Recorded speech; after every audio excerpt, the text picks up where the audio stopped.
What's up? Welcome back to Nostalgia. Dave here with a bunch of stuff to get into, starting first and foremost with the 2023 Grammys. Once again, the Grammys are going to Grammy, and that is not a compliment. Also, going to get into some more K pop with BSS, new single album, Second Wind, as well as M. Night Shyamalan's new thriller film, Knock at the Cabin, and the Chinese sci fi blockbuster, The Wandering Earth 2. So, quite the smorgasbord this week, but let's just get into it. Before we start, of course, subscribe, youtube.com/nostalgiapod, linktree.com/nostalgiapod, Spotify, Apple, wherever you want to get it, it's there. Just make sure you get it. All right, so the 2023 Grammys have happened, and once again, the Grammys are going to Grammy. I really can't believe they messed it up at the top the way they did, but I shouldn't be too shocked because it's the Grammys we're talking about. It's the Recording Academy. Despite, changes to the nominating committees, despite a larger body voting on these awards from the music industry, Album of the Year once again was completely flubbed. Harry Styles for Harry's House, playing spoiler, upsetting Beyonce in Album of the Year. Not just upsetting Beyonce, also upsetting Adele, Bad Bunny, Kendrick Lamar. Harry is far from the first choice for the majority of people, and Beyonce setting the overall record for Grammy wins. With this Grammys, getting to 32 Grammy wins, despite the fact that once again the Album of the Year nomination eludes her. Black woman has still not won Album of the Year since the 1990s, which is honestly incredibly baffling. And not like Beyonce's Renaissance was some kind of makeup album of the year win at the Grammys. It was not that at all. It was the best album of 2022, a multi-layered, genre hopping, very impressive body of work that really rewarded revisiting it and really sitting with it. That is not what Harry's House is. And it's a really disappointing result once again. If Beyonce lost to Adele, well, it happened before, and Adele's 30 is really good. At least I would have understood it more. If Beyonce had lost to Bad Bunny, again, I would have got it because Bad Bunny had the biggest year of anyone in 2022, and that would be a really awesome sign of progress at the Grammys with non-English language music being awarded at the biggest stage and showing you the globalism of music and rewarding it as such. But no, that didn't happen either. Kendrick finally winning Album of the Year for the first time. Again, I wouldn't have been too mad about that. Long time coming for Kendrick. Hopefully he gets there still.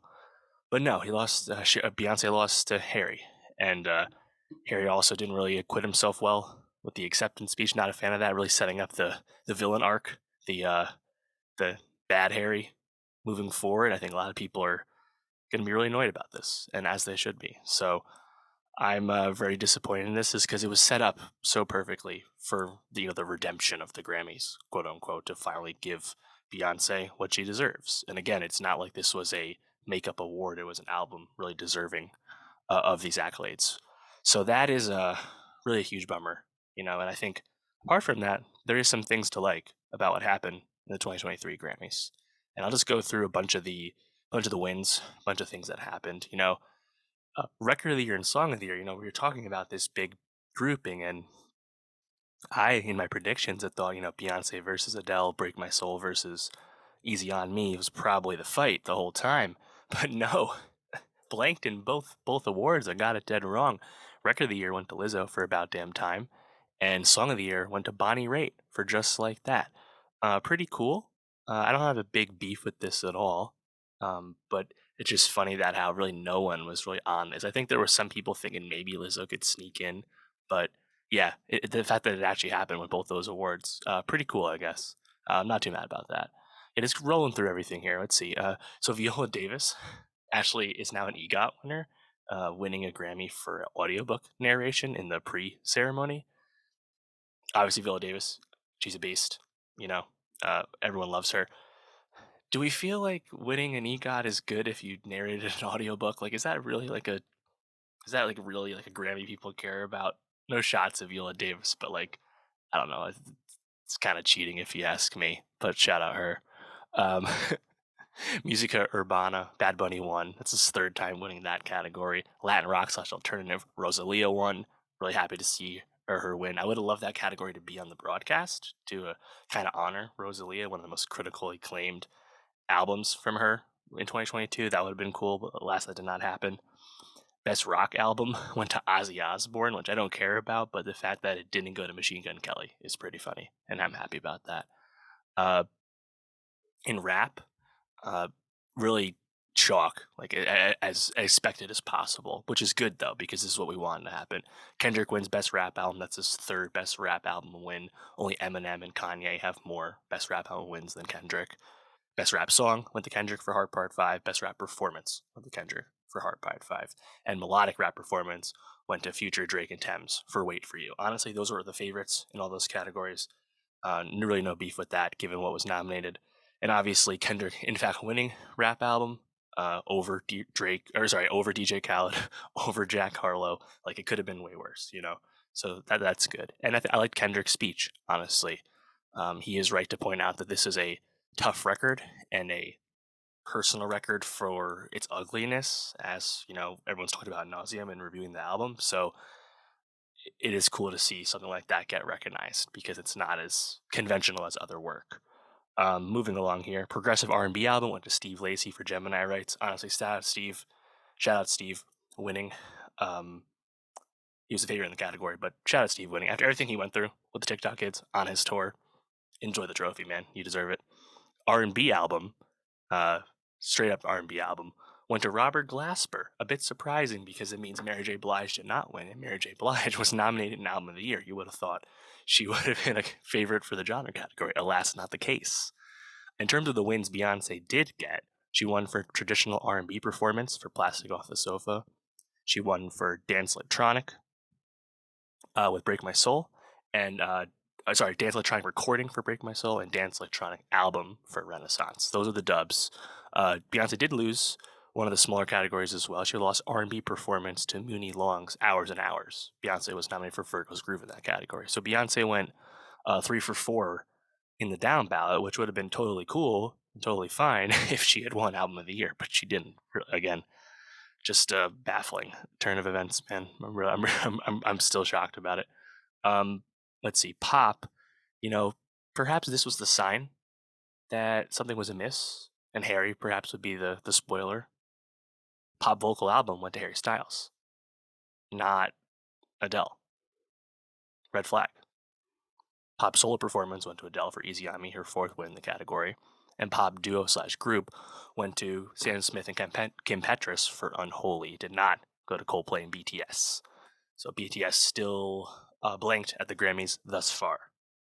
But yeah, Adele, quiet night. You know, not what I expected. At least not how we had kind of been positioning this as Beyonce versus Adele Part Two. You know, alas, it didn't really come to be that way. It was Harry Styles of all people. Um, other similar stuff. Taylor Swift won Best Music Video for All Too Well. Jack Antonoff won Producer of the Year for the second year in a row. Really no beef with either of those. I mean, Jack had a really big year once again. Perhaps a bit of a surprise, global music went to Masanori Takumi, the Japanese artist, over Burna Boy's Love Demini. Bit of a shock given the stature of Burna Boy, but that's cool. And then Best New Artist actually was a big curveball, I would say. Samara Joy, the Bronx jazz singer, won Best New Artist. You know, not Anita, not Maneskin, not Wet Leg. You know, it talked about in my predictions that this was not a year with a clear cut favorite, a clear cut established star in Best New Artist, the way the past few years have seen that category very easily, present itself with people like Dua Lipa and Billie Eilish and Megan Thee Stallion and Olivia Rodrigo. We didn't have someone of that stature this time around. I thought it would probably be Anita, given her overall presence and global status, but no, it ended up being Samara Joy. That's pretty cool.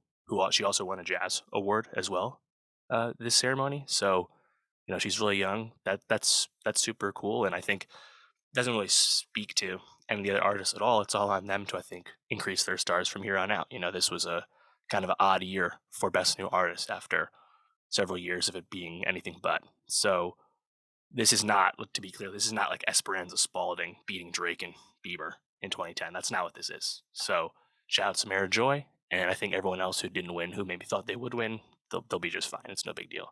So yeah, I mean, I don't know how you can really have a lot of confidence in the Grammys moving forward. Like I talked about the nominations, the fact that you can nominate in rap Glorilla the year she explodes, nominate her song FNF the same year you also nominate DJ Khaled like a million times. The lack of consistency across nominations and winning as well is just so evident, and it just feels quite broken. And you can't really blame people like The Weeknd and Drake for not wanting to submit their own music. Yes, did Drake just win another Grammy as a featured artist? He did, but that wasn't up to him. You know, I really feel for Beyonce, who was always a really good sport about this sort of thing and never really um, complains or side eyes or anything like that. It felt like this was supposed to be the coronation. Not that she necessarily needs the coronation, but like it's kind of the end of like the Beyonce like Grammy story would have been to finally get that album of the year and really earning it at that with off the strength of Renaissance. And they decided to reward a middling album in Harry Styles' third record, Harry's House. It's just really unfortunate. And let me know what you thought about this result. It's really not even like a shot at Harry Styles. It's just more about like the Recording Academy just completely flubbing it once again, and it really sucks, honestly. So let me know what you thought. What wins were you really happy about? What surprises or snubs really annoyed you? What do you want to see in the future? Obviously, we know the 2024 Grammys will be dominated by Taylor Swift's Midnights so far. So let me know what you thought. And for more Grammys and award shows, as well as more music, subscribe, and I'll see you next time. All right, now we're moving on to BSS, the 17 subunit K-pop group, male trio here, BSS. So let's get into that. Their first single album, Second Wind. What's up? Welcome back to Nostalgia. Dave here with a review of BSS first single album, Second Wind. BSS, the subunit of 17, the long-running K-pop group, hit K-pop group, fresh off a big 2022 where 17 dropped their fourth album and went on a world tour. They're certainly a signature K-pop group at this stage, signed to the same overall label, Hybe, as BTS, but they've clearly not been stuck in the shadow of their larger label mates, and they really have their own identity and have been around quite a long time. And I think BSS coming into existence, there was one BSS single in 2018. Now we have this first single album, 3 more songs, Fighting, Lunch, and 7 p.m. BSS, or sorry, 17 really lends itself to the subunit approach that we see in K-pop often, because 17 is 13 members. It's a very big group, very very NCT-esque in that regard. And on top of that, 17 has a lot of music. They have like a dozen EPs, 4 records. It's a lot of music and a lot of members. Why not split this up a little bit and make it really easy to connect with a smaller group of your band?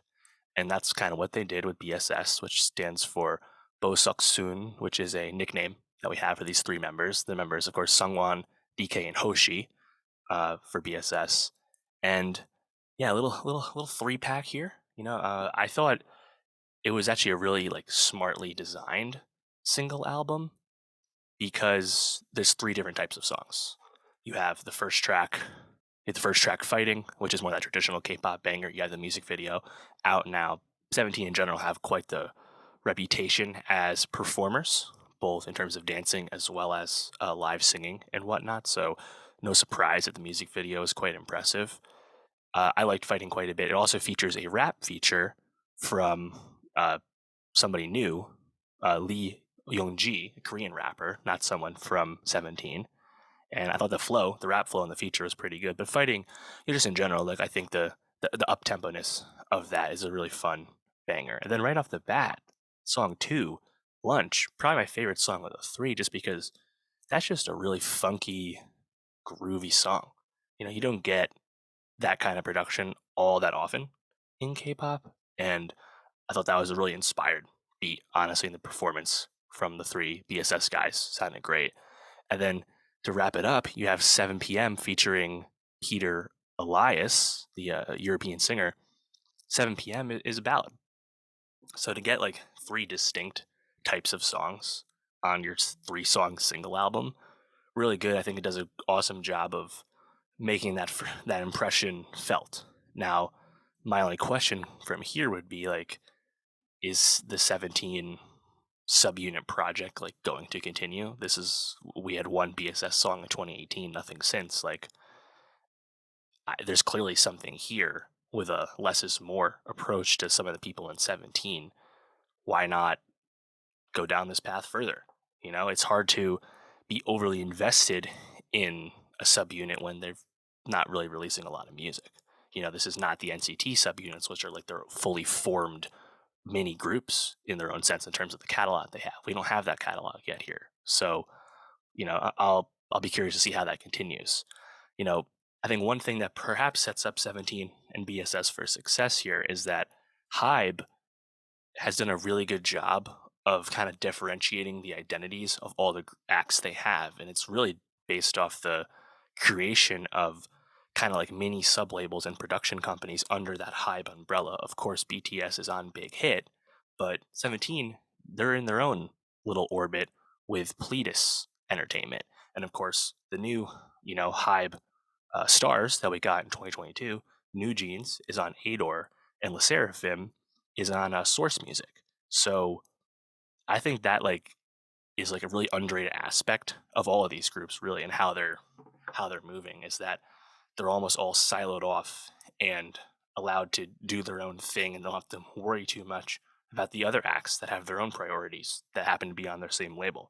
You don't see that approach across like JYP or SM or YG, for example. So be curious to see if we see the fruit of that uh, differentiation in the future. But let me know, what you think of BSS first single album, Second Wind?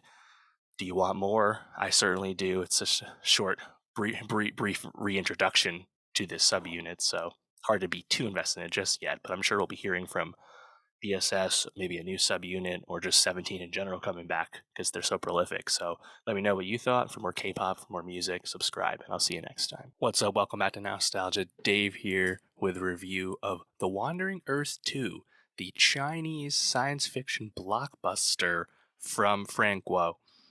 Yeah, so The Wandering Earth 2 is a sequel to one of the biggest movies in recent years. That would be, of course, The Wandering Earth from 2019, a movie that grossed $700 million, most of that in China. This is a Chinese blockbuster film that really was, I think, the first sign of like a fully developed, advanced science fiction blockbuster from China. I think that, Chinese blockbusters have really come into their own over the last really 5-6 years, I would say, as the Chinese movie industry has really modernized and become super advanced at this scale. Of course, Chinese cinema and Hong Kong cinema has been a huge aspect of international film for some time, but the blockbuster space has, I think, really caught up, and now you're seeing those high-end production values and those huge budgets on the blockbuster front. So I actually saw The Wandering Earth 1 in 2019. I caught it in theaters. Obviously, that was a small theatrical release. Chinese movies, like most foreign films, don't get huge releases in the United States, but I was able to catch that, and I was able to catch The Wandering Earth 2 in theaters as well recently, which I was happy to do. And, just check this out because I actually quite enjoyed the first Wandering Earth for what it is. Obviously, if you know anything about it, it's a very, I think, over the top, overstuffed sci-fi blockbuster, but I had a really good time with the first one. It's more or less, a play on Armageddon, Deep Impact, sci-fi tropes people understand. In this case, we're set in the not so distant future where the sun in our solar system is becoming a red giant, and the world has kind of united under this United Earth government to literally move our Earth, planet Earth, out of our solar system and go towards Alpha Centauri. We're literally going to build like hundreds of ion engines and move the Earth somewhere else so that humanity can survive. And I love how outlandish and over the top that is for a sci-fi premise. It's super fun. It's literally like Armageddon on steroids. It's so cool. And 2019's Wandering Earth 1, I liked it. I thought it was, you know, up and down in terms of how many things it's trying to juggle, but the spectacle I think is really convincing and fun. These two movies have I think a really unique, at least to an American viewer, like color saturation. The colors I think really pop in these movies, which makes them fun. The CGI think is a bit more up and down, but that's also because there's just so much of it in a movie like this. But to me, it wasn't ever distracting. In the first movie, the star of the film is Wu Jing, who plays Liu Piquan, and Wu Jing is a massive blockbuster star, one of the biggest actors in China right now, and he's back in Wandering Earth 2 because turns out Wandering Earth 2 is actually a prequel to the first movie, where it's kind of the same premise, but some other stuff happened before the first one happened, right? So we still got a bunch of big set pieces, a bunch of race against the clocks to save humanity and save the planet, and it's a lot of fun. This time around, of course, we have Andy Lau, the Hong Kong acting legend as well. So it's really packed with two big stars this time around. And I think what I enjoy most about these movies, despite their faults, is that the themes are actually I think quite agreeable. Like it's really a movie that's trying to portray or project global international cooperation and public good. And I do find it a bit rousing, this you know playing up the need for sacrifice, and but just cooperation and collaboration. Like I really enjoy that. Like, yes, is it clearly coming from a east anti-western bent, at least a little bit. The Americans, or at least the Westerners, are portrayed as slight antagonists at times. I don't think that's a big issue. Obviously, over in Hollywood, we portray, uh, people across the world negatively all the time. It's no big deal. We have to know how to take it when someone else does it to us. Don't. It's not that deep. Um, and actually, I think the best part about it is the American accents in this movie are really funny because they're super stereotypical and over the top. Which again, probably shouldn't come as a shock. The way Hollywood historically has portrayed people from across the globe as well. But I actually got a huge chuckle watching these really southern drawl, Texan accents. I thought it was really fun, honestly. And I saw this movie in a damn near packed theater in Boston. Boston has a large Asian population, so it probably shouldn't come as too much of a shock that AMC Boston Common, which is a walking distance from Chinatown, perhaps would be a successful place to show The Wandering Earth 2, but it was, and it seemed to go over really well. Some of the humor actually got real laugh moments as well. There's some funny stuff early on with Wu Jing's character and a potential love interest, which kind of fades away because I think The Wandering Earth 2, to be clear, I don't like it as much as the first one because I think this film is even more overstuffed and has even more going on.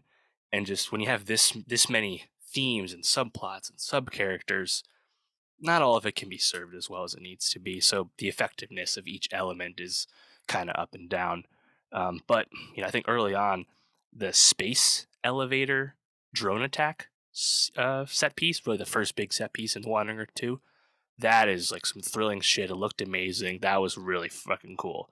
And then towards the end, the race against the clock stuff, the Armageddon on steroid stuff, also really great. So unfortunately, Act Two, I think is where it gets really, really bogged down in the weeds. But Act One and Act Three, I thought were pretty great, and I'd welcome a third one. You can't really spoil this franchise, I guess. Unsurprisingly, the Earth's still there. The Earth's still wandering out towards Alpha Centauri. So we can make a Wandering Earth 3, and I say do it. Wandering Earth 1 made $700 million. Wandering Earth 2 was already over $500 million so far. It'll probably get close to 6 the way it's going over in China. Obviously, one of the big Lunar New Year movie releases this year, which is a huge uh, period at the box office in China. So, it doesn't look, I guess I don't know if there's ever going to be an appetite at scale in the West for foreign blockbusters, but at least the fact that we get some kind of release, and Wandering Earth 1 was on Netflix in the United States after it came out. The fact that at least the accessibility is there for people who want to seek it out is pretty cool, and the breaking down of barriers as best we can with world cinema obviously I think helps everyone. So uh, more than anything, I think these are really good examples. I think of these two films of how far blockbuster filmmaking in China has come, and I think definitely worth your time if you're into outlandish sci-fi movies. So, have you seen Wandering Earth 2? Do you want to see it? Leave a comment. Let me know what you think about it. And for more movie reviews, subscribe, and I'll see you next time. What's up? Welcome back to Nostalgia. Dave here with a review of Knock at the Cabin, new film from M. Night Shyamalan, the apocalyptic thriller, psychological horror film, latest film from M. Night. Very exciting. And I'll start with no spoilers, real quick. I'll get into spoilers later. No spoilers. I like the film. I think it's a really tight, economical thriller, builds tension well, doesn't wear out its welcome, and more than anything else, exceptionally well acted, especially with Dave Bautista's performance at the center of the film. I would definitely recommend it on those grounds. It's not really a scary movie in like the traditional horror sense. I wouldn't really even call it a horror movie, but it's a suspenseful movie. It is a tension-filled movie, and it builds to that tension and holds that tension well. And I would definitely endorse Knock at the Cabin. That being said, um, I didn't like absolutely love the movie, love where it ended up, but I think overall it's quite well made. Once again, you have M. Night's, I think, camera technique really on display. In this case, just a lot of like really well done close ups of this film. I mean, we're set in this cabin with this couple played by Ben Aldridge and Jonathan Groff with their young daughter.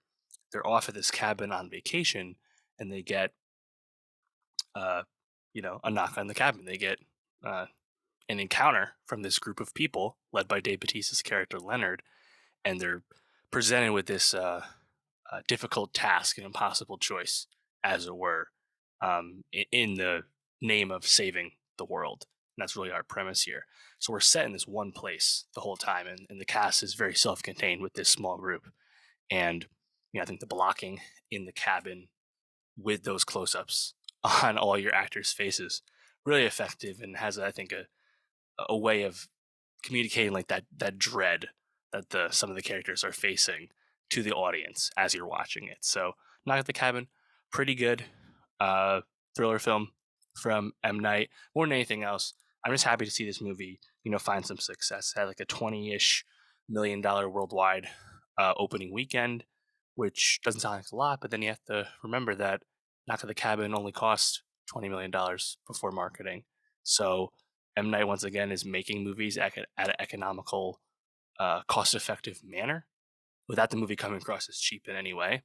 And I think that's really cool because once again, Shyamalan is co-financing a lot of his films the past few years. So I'm all for an original voice in Hollywood finding his way outside the traditional studio system, or at least outside the traditional way of working with studios. So uh, hats off to M. Night. And if he just keeps making like thrillers like this, tight little movies like this, with like some kind of like high concept premise, and just throwing you for a loop for 90 minutes, like why not? Like I think he's kind of really killing it and really kind of finding a groove the past few years. And obviously there'll be ups and downs with that approach, but I think just as someone who's committed to making original stuff and also has like the technique as a director to back it up, I think it's uh, hard not to root for M. Night. All right, so now I'm gonna get into spoilers for Knock at the Cabin. So, you know, spoilers from here on out. Let me know what you thought of the movie once or just come back. Let me know what you think once you've seen it. So yeah, I think what's really cool about Knock at the Cabin, really my favorite thing about it, is Dave Bautista as Leonard, and man, Dave Bautista is doing such interesting work, such inspired work. The past, I don't know, what, 5+ years, he's working with talented people like a Ryan Johnson, like a Denny Villeneuve, for example. Uh, Now an M. Night, he's seeking out talented people, and he's playing like real characters. Dave Bautista is running laps around Dwayne Johnson, The Rock. It's so refreshing to see someone really give themselves into a character, given obviously the wrestling beginnings that Batista has. But honestly, his central performance as Leonard is the key to Night at the Cabin working as well as it does.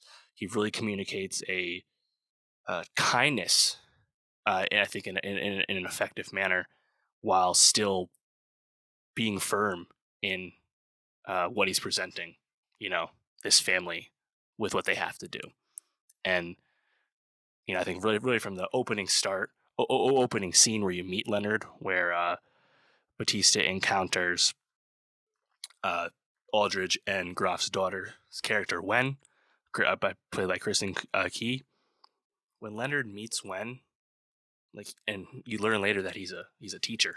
This character, man, like I thought, like the way like they communicated was felt so real, felt so genuine, And then really quickly we get into that presentation of the impossible choice where we meet the rest of Leonard's crew played by Nikki Amuka Bird, Abby Quinn, and of course Rupert Grint of Harry Potter fame.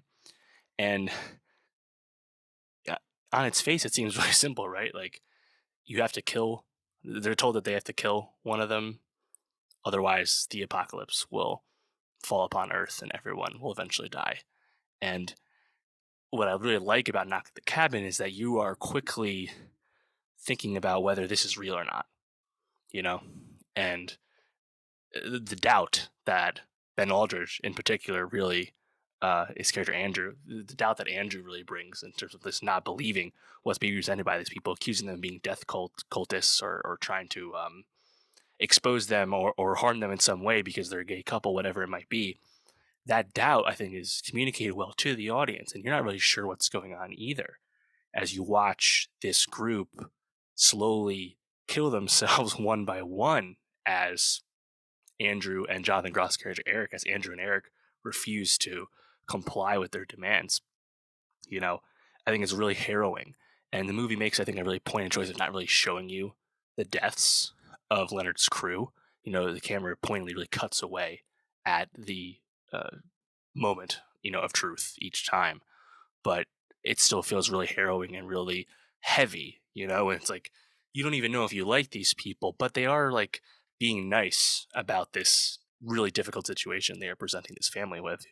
And I was just kind of along for that ride. And then you eventually learn that yeah, the apocalypse is really happening and it's communicated, I think, effectively via all the times they turn on the TV and they see what's happening with the news. And like it gets kind of undeniable that this is real and they need to find a way to comply.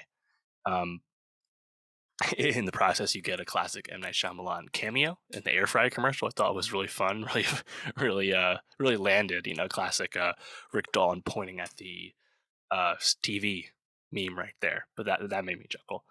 Yeah, though, like man, like as we're just watching everyone die, obviously Rupert Grint being the first one to die, I was like, ah, man, I don't see Rupert Grint too much. I would have loved him to stick around a little longer, but man, I think if I have like a main criticism of Knock at the Cabin, it's just that you kind of like see how it's going to resolve itself before it happens. You know that Andrew is steadfast in his disbelief that this is real, and you can kind of tell early on that Eric is going to be the one to turn things around and realize what has to be done. Like you kind of feel that, And Knock at the Cabin doesn't really have like a twist. It doesn't have the quote Shyamalan twist that people expect. And not that it needed to have a twist. Obviously, I don't think it's fair to M. Night necessarily as a filmmaker to have to live up to that reputation. But it's more so that not that it doesn't have a twist, but more so like there's not like actually like any extra subtext or takeaway by the end. It's more really just a tight, suspenseful thriller movie that ends itself. It's based off a novel. I think that's probably part of it. But when it ends, I think you're just kind of like, oh, wow, that was a ride, and it was a pretty good one. But there's not like any extra like meaning or takeaway per se. I guess my takeaway really is just the meta sense of Dave Bautista is like really smashed it as Leonard. I really loved him. But yeah, I think that's really it. Another pretty tight thriller, pretty fun movie. Not too scary, but still pretty full of suspense and dread. Shout out M. Night. What did you think of Knock at the Cabin? Let me know. Leave a comment. Did you like this more than Old from 2021, M. Night Shyamalan's previous film?